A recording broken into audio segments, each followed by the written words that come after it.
नरेंद्र मोदी को आखिरकार राष्ट्रीय राजनीति की मुख्य धारा में लाने का ऐलान कर दिया गया। सवाल है कि क्या बीजेपी में अब बड़े बदलाव का समय आ गया है? क्या नई पीढ़ी अगले आम चुनाव में बीजेपी को सत्ता दिलाने में कामयाब हो पाएगी?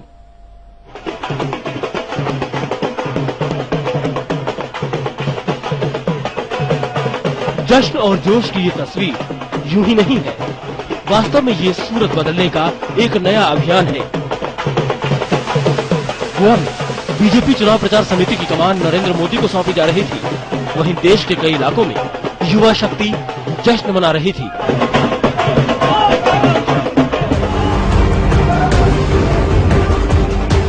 नरेंद्र मोदी, जी हाँ, बीजेपी का सबसे तेज तरार चेहरा, बीजेपी का सबसे लोकप्रिय नेता, युवाओं में जोश जगाने वाले ओजस्वी भाषण करने वाला नेता। जी हाँ, अब वही नरेंद्र मोदी बीजेपी की सत्ता के सारथी हैं।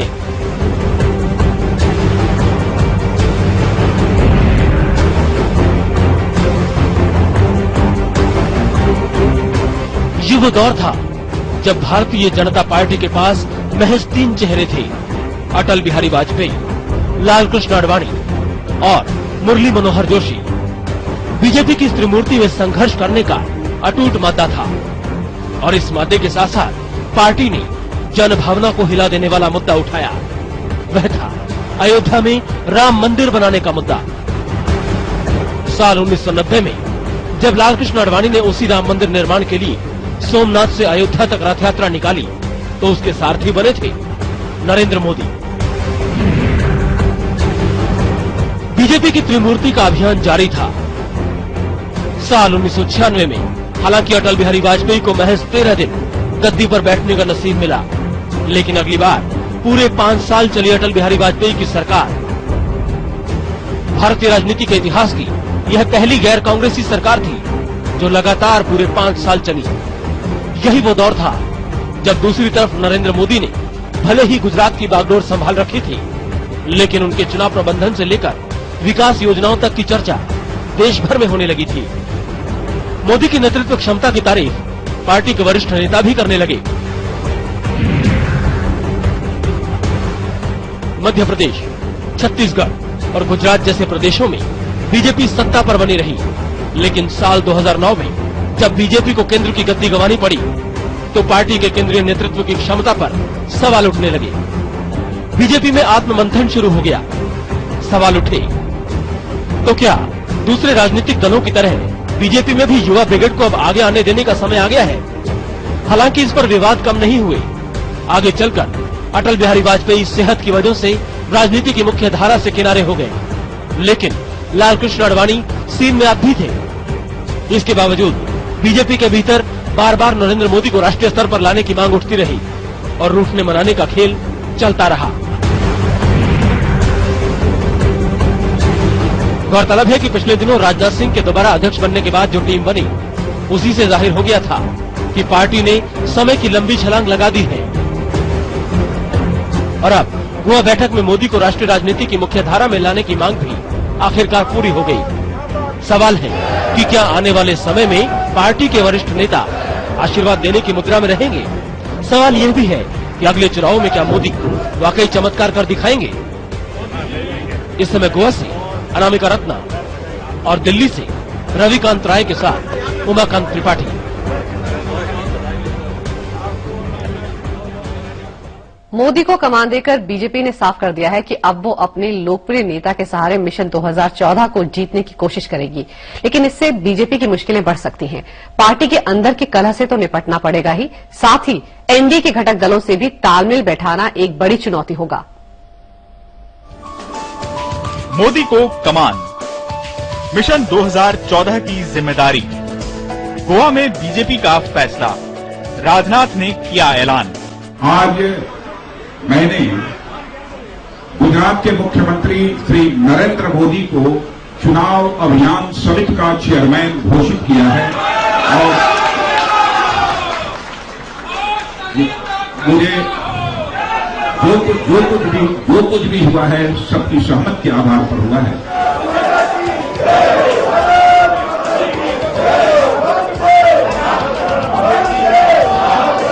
अडवाणी खेमे के विरोध के बीच मोदी को कमान देने का जब राजनाथ सिंह ने ऐलान किया तो उनके साथ सुषमा स्वराज और अरुण जेटली साथ थे। मतलब साफ है कि विरोध के बीच सहमति की बात को साबित करना। लेकिन फूलों का गुलदस्ता लिए मंच पर खड़े मोदी खुद भी जानते हैं कि गुजरात में हैट्रिक लगाना तो मुनासिब हो गया, लेकिन देश की सत्ता पर एनडीए को काबिज कराना आसान चुनौती नहीं होगी। और इसी लिहाज से इस गुलदस्ते में फूलों की महक के साथ कांटों की कसक भी है। दरअसल अध्यक्ष राजनाथ सिंह ने भी सियासी माहौल को पढ़ने के बाद तय कर लिया था कि सर्वमान्य नेता और लोकप्रिय नेता में से उन्हें एक का चयन करना है। पार्टी को परंपरा से ज्यादा सफलता की भी उतनी ही जरूरत है। फिर आरएसएस के दबाव के आने के बाद तो राजनाथ के मन की दुविधा भी दूर हो चली। लिहाजा अडवाणी को मनाने में नाकामयाब होने के बाद पार्टी फोरम पर ये तय हो चला कि गोवा में ही दिल्ली के रोड मैप का ऐलान कर दिया जाए, और वही हुआ भी। हम उनकी अपेक्षा की उपेक्षा नहीं कर सकते। हम कार्यकर्ताओं की अपेक्षा है, उनकी अपेक्षा की भी उपेक्षा हम नहीं कर सकते। तो गोवा की कार्यकारिणी से उम्मीद की जा रही थी, गोवा की इस कार्यकारिणी से आखिरकार बीजेपी ने एक बड़ा संदेश दे ही दिया है। तमाम आरोप प्रत्यारोप नाराजगी के बावजूद भी राजनाथ सिंह ने चुनाव समिति की अध्यक्षता नरेंद्र मोदी को दे दी है।